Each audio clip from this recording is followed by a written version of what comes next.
by prepping my skin, and I'm using this primer lager.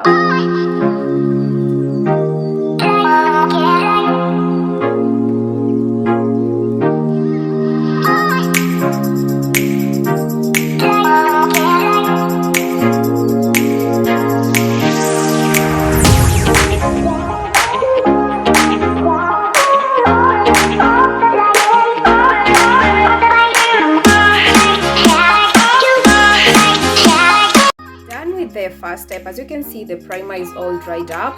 Now we're going to move to use the Nivea Perfect and Matte normal to oily skin, as you can see.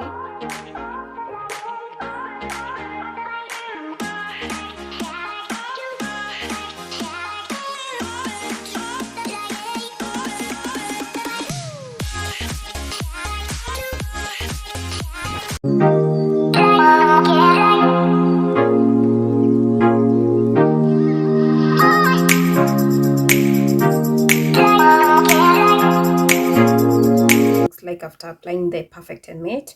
Well, the next step, we're going to move directly to the foundation.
this video, kindly leave a comment, like and share. And if you haven't subscribed, kindly consider to subscribe, turn on your post notifications so as to get notified anytime I upload a new video.